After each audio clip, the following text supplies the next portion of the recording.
Ya estábamos descubriendo más o menos algunos factores o parámetros que tiene la norma 030, ¿no? Y el día de hoy vamos a descubrir o vamos a ver de dónde sale el valor de reducción R. Y para eso vamos a necesitar hacer un pequeño análisis no lineal, ¿no? Un pushover, prácticamente. Entonces acá, en la presentación del día de hoy, voy a mostrar primero la parte teórica, que será una media hora, será. Luego un ejemplo práctico, que también otra media horita. Y entonces empezamos. Bueno, lo primero que ver, ¿no? Que es el tema en sí, que nos reúne hoy día, es el diseño basado en desempeño sísmico.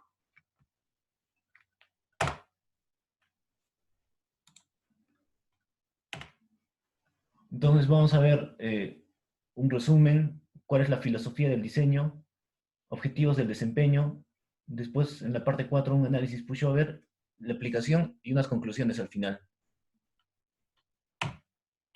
En cuanto al resumen, bueno, para edificaciones localizadas en zonas sísmicas activas, el diseño basado en desempeño sísmico generalmente comprende el análisis del riesgo sísmico e incluye la selección de movimientos sísmicos representativos, los cuales evaluarán la estructura. Entonces, para determinar la respuesta de una edificación, es necesario evaluar un modelo computacional no lineal bajo diferentes niveles de peligro sísmico. En este caso vamos a hacer el modelo computacional no lineal con el software SAP 2000, ¿ya? Entonces, el diseño basado en desempeño ofrece al ingeniero mayor flexibilidad para escoger una tipología estructural y su método de diseño. Sin embargo, requiere de mayor tiempo y esfuerzo, además de conocimientos avanzados de la ingeniería. ¿Ya? Una pequeña descripción de qué es el diseño basado en desempeño. La filosofía. Por qué, ¿Por qué aparece este tipo de diseño, no? En la práctica actual comúnmente se define como objetivos de desempeño como el comportamiento esperado de una edificación para una particular aplicación de carga.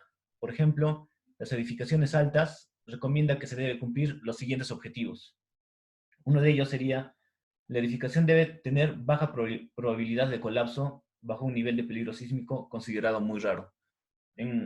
Cuando revisamos la norma 030 hemos visto que el muy raro representaba el 1.5 veces el sismo de diseño, ¿no? Entonces te dice que esta consideración o un objetivo de desempeño es que esta edificación debe tener baja probabilidad de colapso,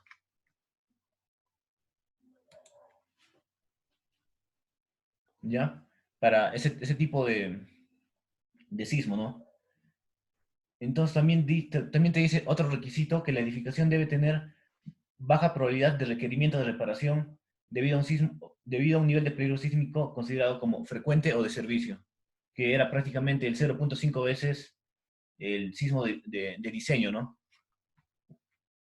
Que esos temas los revisamos cuando vimos la norma 030 en cuanto a peligro sísmico. Seguimos. Ahora vamos a ver algunos objetivos de desempeño.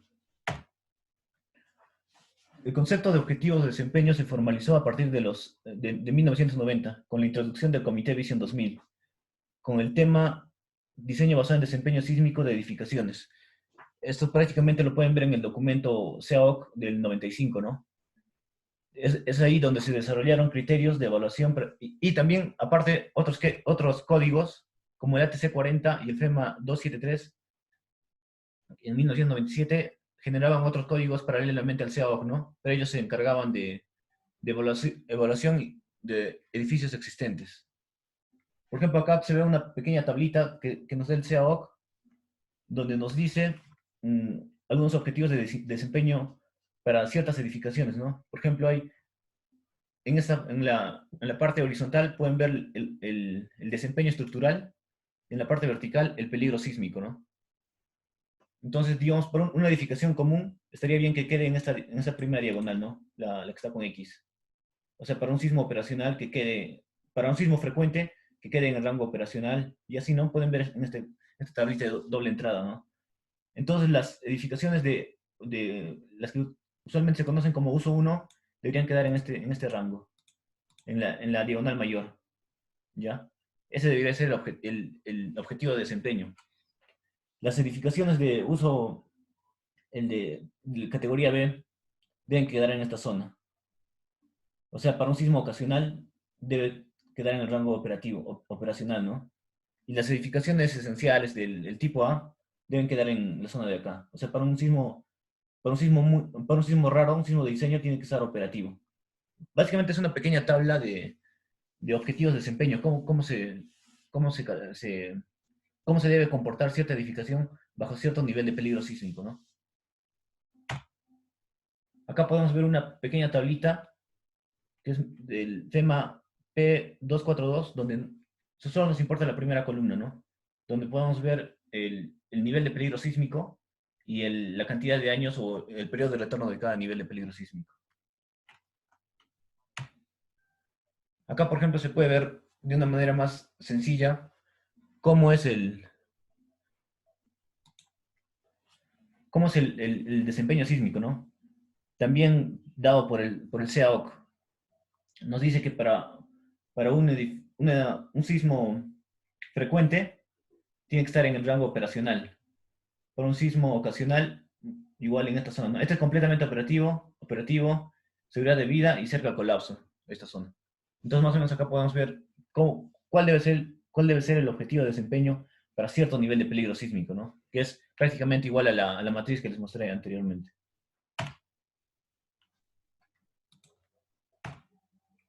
Después, se muestra tres niveles de desempeño, dados en la siguiente figura se muestran tres niveles de desempeño, dados por el FEMA 273 de 1927 y el AC41, que está actualizado en 2013, incluso ahorita existe el 2017 también. Entonces el nivel de ocupación inmediata corresponde al que ocurre daño, pero puede ser reparado superficialmente. Entonces este IO corresponde al de ocupación inmediata, ¿no? Es parecido a la tabla anterior del CAOC. Y la edificación se vuelve a funcionar, ¿no? Otro. Prevención al colapso es la respuesta de la estructura cercana al colapso. Este CP es la prevención al colapso. La seguridad de vida es un nivel muy por debajo del colapso, ¿no? El life safety, este de acá. En el AS41 13, en el AS41 se calcula como tres cuartos del colapso, y en el AC7 como los 2/3 del colapso, ¿no?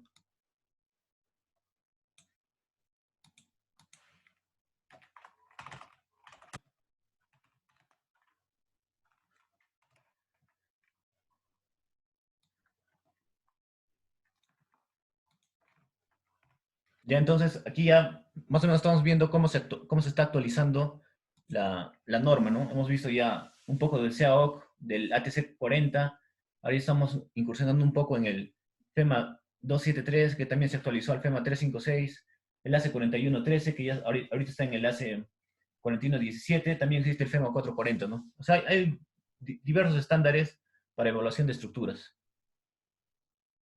Seguimos. Por ejemplo, esta es una tabla ya un poco más actual del AC41, ¿no? Por ejemplo, en las anteriores solo veíamos el nivel de daño estructural, pero el AC41 ya tiene otra matriz de doble entrada, ¿no? Donde en la parte horizontal se ve que, que corresponde al daño estructural, mientras en la parte vertical al daño no estructural, ¿no? Entonces también tiene ciertos criterios de aceptación. Es un poco más complejo, ¿no? Esta tablita que las anteriores. Bueno, luego, una vez que ya hemos visto en qué consiste o cuál es la filosofía, ¿no? del diseño basado en desempeño, hemos visto también qué es un objetivo de desempeño. Ahora vamos a ver qué es un análisis pushover, ¿no? Básicamente es un tipo de análisis que nos va a permitir obtener la curva de capacidad de nuestra estructura, ¿no? Para posteriormente intersectarla con espectros de capacidad y así obtener el desempeño sísmico de la edificación. Creo que lo vamos a acabar al toque nomás. Aquí estamos en la mitad. ¿Ya? Entonces, el pushover, ¿qué nos dice, no? Para estudiar el comportamiento de las estructuras más allá del rango elástico se emplean ensayos de desplazamiento incremental, que pueden ser monotónicos o cíclicos. Por ejemplo, ahí pueden ver una pequeña imagen donde se le está aplicando una fuerza que representaría al sismo, ¿no? el V1. Entonces se tiene que aplicar esta fuerza hasta que la estructura llegue al colapso. ¿Ya? Entonces, nosotros medimos la fuerza versus el desplazamiento, que se puede ver acá en la imagen. Medimos eso y ya tenemos nuestra curva de capacidad. Esta curva de capacidad se tiene que convertir posteriormente a un espectro de capacidad, y este espectro de capacidad se tiene que intersectar con un espectro de demanda. El espectro de demanda proviene de los niveles de peligro sísmico.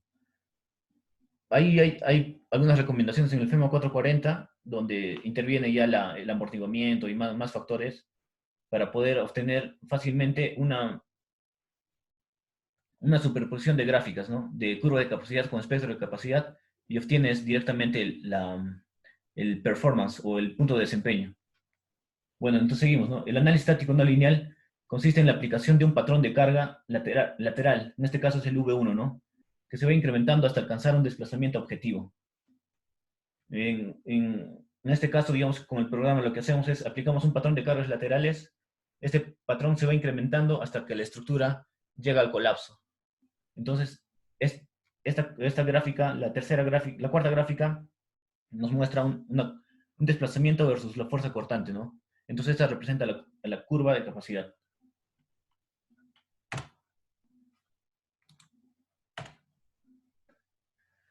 Luego vamos a ver el procedimiento para realizar el análisis no lineal, ¿no? Primero se define un caso de carga no lineal correspondiente a la carga muerta y a la carga viva.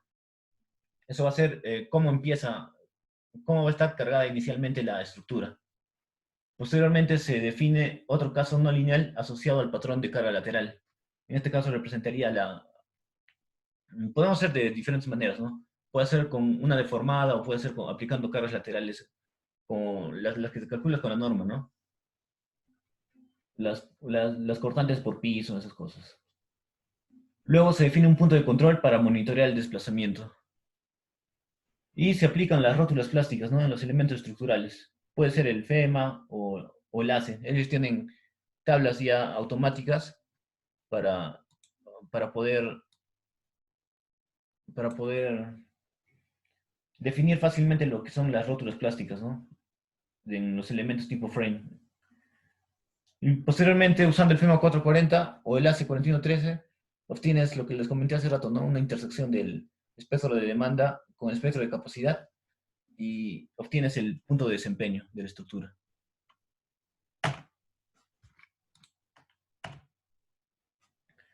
Pero es importante conocer varios criterios para poder realizar un modelo estructural no lineal. Por ejemplo, hay propiedades no lineales, ¿no? Para escoger un tipo de modelo estructural se debe tomar en cuenta el balance entre la representación de la realidad, practicidad, eficacia computacional, y el modelo más óptimo depende de muchos factores, como el sistema estructural, el comportamiento estructural, la no linealidad esperada y el nivel de detalle de ingreso y salida de datos, ¿no? Por ejemplo, en el software que yo usualmente uso es el SAP 2000, ¿no?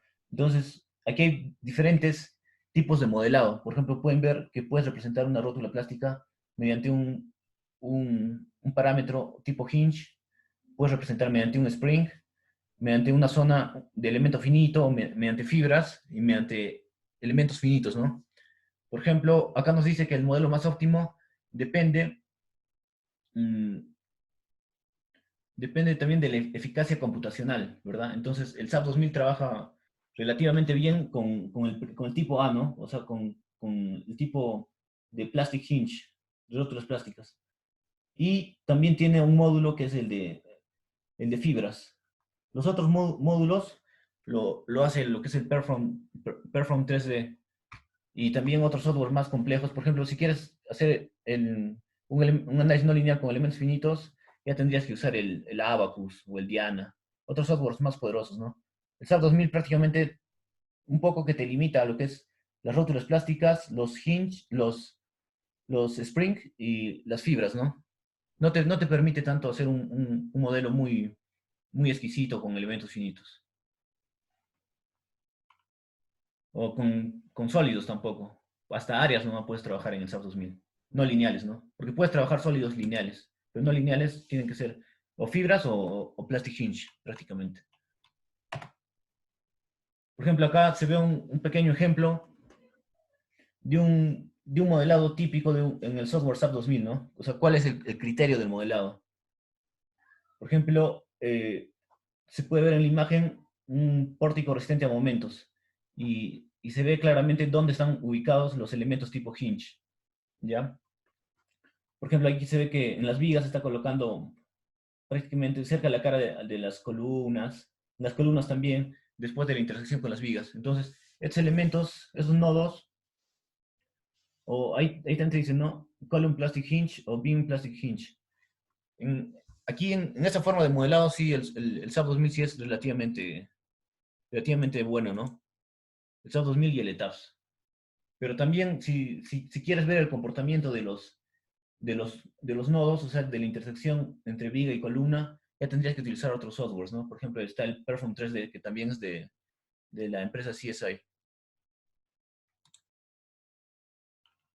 Y si quieres hacer con elementos finitos, ya sería con, con Diana, con Abacus, ANSYS, otros programas más poderosos, ¿no? Entonces sería, digamos, cómo nosotros vamos a modelar en el SAP 2000, ¿no? Que es uno de los modelos más básicos que podríamos hacer, modelos más básicos de la no linealidad, porque está concentrado prácticamente en pequeños puntos de los frames, ¿no? En este caso, en el inicio y en el final de cada frame. Por ejemplo, acá se ve otro modelo que también lo hace el SAP, que son mediante fibras. O sea, tú asignas, en vez de colocar un frame a tu viga o a tu columna, le asignas un modelo tipo, un elemento tipo área. Entonces, a este elemento tipo área, mediante el shell layer, puedes asignarle propiedades no lineales. O sea, le asignas lo que es las propiedades constitutivas, tanto del concreto como del acero, ¿no? Pero para esto ya tendrías que tener una máquina un poco más poderosa, porque demora bastante en ejecutar el programa. Pero sí lo puedes hacer en el SAP 2000 también, mediante elementos tipo fibra. Y también existe lo que es el modelado de los elementos tipo shell, ¿no? Los muros estructurales. Entonces, esos elementos también en el ETAPS puedes representarlo mediante elementos tipo hinge, y en el SAP tienes que hinge, y también puedes hacerlo mediante shell layered. O sea, a las capas o a los elementos tipo shell lo puedes dividir en varias capas que representan concreto y acero, ¿no? Pero para eso tienes que definir bien antes las propiedades constitutivas del concreto y del acero, para que tener respuestas coherentes, ¿no? Porque a veces, si es que no defines bien las propiedades constitutivas, eh, prácticamente no se obtiene respuesta en el programa. No vas a tener una buena curva de capacidad porque ya no hay puntos por evaluar, ¿no? Como es una forma de métodos numéricos, a veces el programa tiende a perder los puntos, no encuentra puntos, ¿no? Para seguir iterando. Por eso se tiene que definir bien las características de las propiedades constitutivas de los elementos, tanto concreto como acero, ¿no?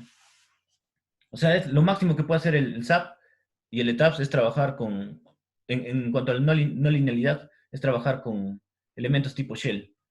En los elementos tipo solids, no, ya no puedes trabajar con no lineal. Solo puedes hacer análisis lineales nomás con el elemento tipo solid. Ya bueno, creo que estamos en media hora. Entonces, para no cortar la transmisión del ejemplo aplicativo, les voy a pasar otro enlace, ¿ya? Voy a cortar esta porque ya solo faltan 10 minutos. Corto esta y les paso el otro enlace.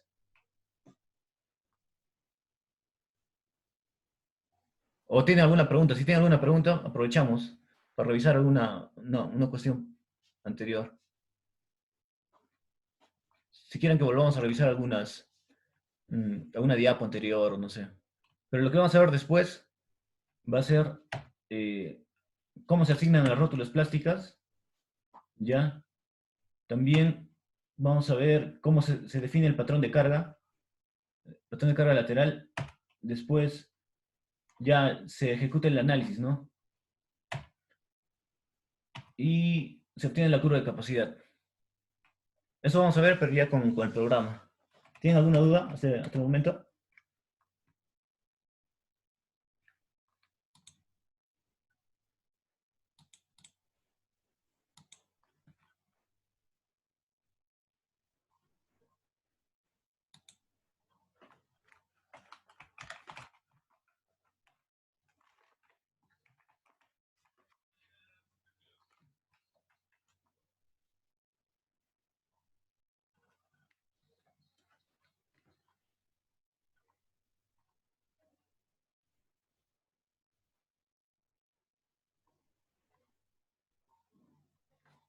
Ya, entonces corto la transmisión, les paso el siguiente enlace.